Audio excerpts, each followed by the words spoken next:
ಆಸ್ತಿ ತೆರಿಗೆ ಕಳ್ಳರಿಗೆ ಗ್ರೇಟರ್ ಬೆಂಗಳೂರು ಪ್ರಾಧಿಕಾರ ಬಿಸಿ ಮುಟ್ಟಿಸಿದೆ. ಆಸ್ತಿ ತೆರಿಗೆ ಬಾಕಿ ಉಳಿಸಿಕೊಂಡಿದ್ದಕ್ಕೆ ಮನೆ, ಫ್ಲಾಟ್, ಸೈಟ್ ಹರಾಜು ಹಾಕಲಾಗಿದೆ.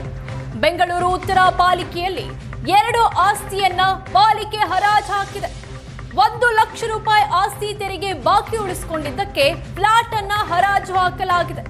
4 ವರ್ಷದಿಂದ 1,17,209 ರೂಪಾಯಿ ತೆರಿಗೆ ಬಾಕಿ ಇತ್ತು.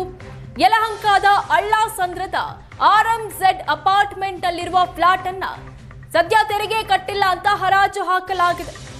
1 ಲಕ್ಷ ರೂಪಾಯಿ ಆಸ್ತಿ ತೆರಿಗೆ ಪಾವತಿ ಮಾಡಿಲ್ಲ ಅಂತ 84 ಲಕ್ಷಕ್ಕೆ ಹರಾಜು ಹಾಕಲಾಗಿದೆ. ಹರಾಜಿನಿಂದ ಬಂದ ದುಡ್ಡಲ್ಲಿ ಆಸ್ತಿ ತೆರಿಗೆಯನ್ನ ಪಾಲಿಕೆ ಪಡ್ಕೊಂಡಿದೆ. ಬೆಂಗಳೂರು ಉತ್ತರ ಪಾಲಿಕೆಯಲ್ಲೂ ಹರಾಜು ಪಟ್ಟಿಯಲ್ಲಿ 107 ಆಸ್ತಿಗಳಿದಾವೆ. 107 ಆಸ್ತಿ ಪೈಕಿ ಈಗಾಗಲೇ 2 ಆಸ್ತಿಯನ್ನ ಹರಾಜು ಮಾಡಿ 2.5 ಲಕ್ಷ ವಸೂಲಿ ಮಾಡಿದೆ ಪಾಲಿಕೆ.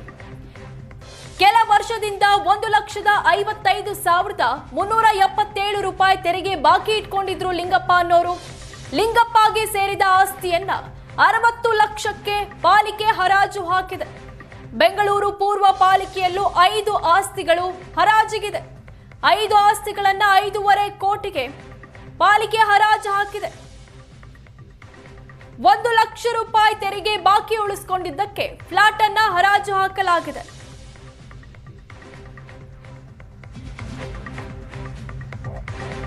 ತೆರಿಗೆ ಕಟ್ಟದವರ ಆಸ್ತಿ ಹರಾಜಿನ ವಿರುದ್ಧ ಜನತೆ ಆಕ್ರೋಶ ವ್ಯಕ್ತಪಡಿಸಿದ್ದಾರೆ. ತೆರಿಗೆ ಮೇಲಿನ ಪ್ರೀತಿ ರಸ್ತೆ ಗುಂಡಿ ರಿಪೇರಿ ಮೇಲೆ ಯಾಕಿಲ್ಲ ಅಂತ ಕಿಡಿಕಾರ್ತಾ ಇದ್ದಾರೆ. ಎಲ್ಲಿ ನೋಡಿದ್ರು ಹದಗೆಟ್ಟ ರಸ್ತೆಗಳು, ಗುಂಡಿ, ಫುಟ್ಪಾತ್ ಕಾಣಿಸ್ತಾ ಇದೆ. ಇದನ್ನ ದುರಸ್ತಿ ಮಾಡಿಸ್ತಾ ಇಲ್ಲ ಅಂತ ಆಕ್ರೋಶ ವ್ಯಕ್ತಪಡಿಸಿದ್ದಾರೆ. ರಸ್ತೆ ರಿಪೇರಿ ಮಾಡದಿದ್ರೆ ಯಾರ ಆಸ್ತಿ ಹರಾಜು ಹಾಕಬೇಕು? ಬೆಂಗಳೂರಿನಲ್ಲಿ ರಸ್ತೆ ಗುಂಡಿಯಿಂದಲೇ ಸಾಲು ಸಾಲು ಅಪಘಾತ ಆಗ್ತಾ ಇದೆ.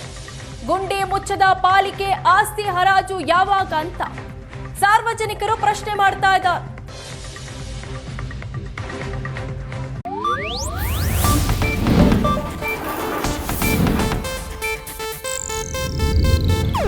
ಇದು ಏಷ್ಯಾನೆಟ್ ನ್ಯೂಸ್ ನೆಟ್ವರ್ಕ್ ಪ್ರಸ್ತುತಿ.